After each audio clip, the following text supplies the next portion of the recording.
নির্বাচনী প্রচারণায় pay scale বাস্তবায়নে কর্মচারীদের পাশে থাকার আশ্বাস দিয়ে যা বললেন তারেক রহমান।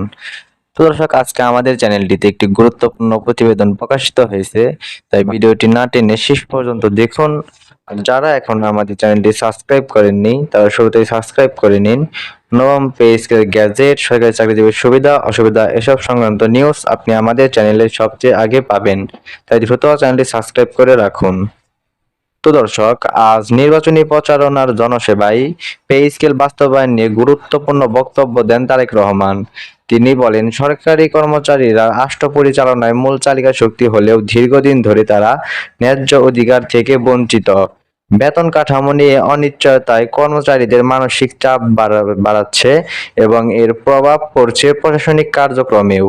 এই পরিস্থিতি পরিবর্তনের জন্য কার্যকর রাজনৈতিক সিদ্ধান্ত প্রয়োজন বলে মন্তব্য করেন তিনি। তারেক রহমান বলেন, পে স্কেল বাস্তবায়ন কেবল আর্থিক বিষয় নয়, এটি কর্মচারীদের মর্যাদা ও সম্মানের সঙ্গে সরাসরি জড়িত। নিত্য প্রয়োজনীয় দ্রব্যমূল্য বৃদ্ধি পেলেও বেতন কাঠামো সময়োপযোগী না হওয়ায় কর্মচারীরা চরম চাপের মধ্যে রয়েছেন। এই বাস্তবতা উপেক্ষা করে কোনো সরকার দীর্ঘদিন টিকে থাকতে পারে না বলেও তিনি মন্তব্য করেন।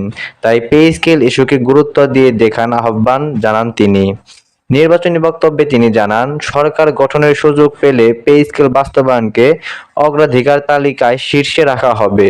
শুধু ঘোষণায় নয়, নির্দিষ্ট সময়সীমার মধ্যে গেজেট প্রকাশ ও বাস্তব প্রয়োগের নিশ্চিত করার পরিকল্পনার কথাও তুলে ধরেন তিনি।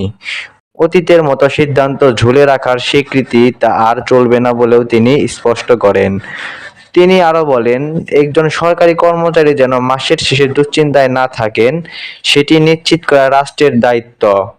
পরিবার পরিচালনা, সন্তানদের চিকিৎসা ও ব্যয় নির্বাহে সম্মানজনক বেতন কাঠামো থাকা অত্যন্ত জরুরি।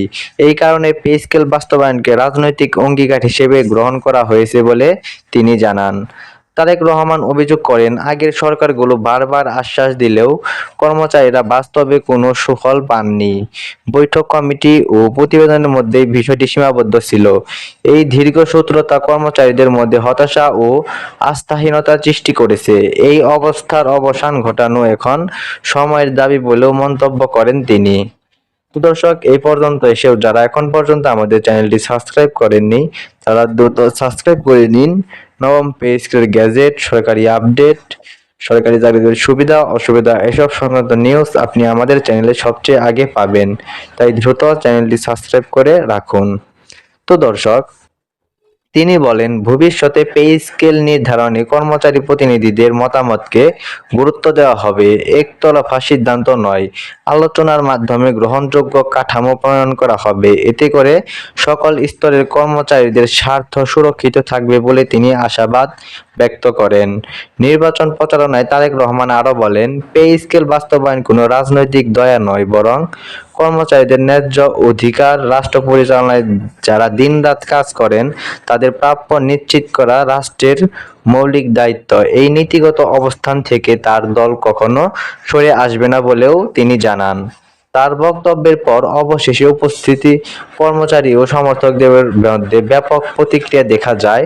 অনেকেই এটিকে পে স্কেল ইস্যুতে এখন পর্যন্ত সবচেয়ে স্পষ্ট রাজনৈতিক অঙ্গীকার হিসেবে দেখছেন। সামাজিক যোগাযোগ মাধ্যমেও বিষয়টি দ্রুত আলোচনায় উঠে আসে।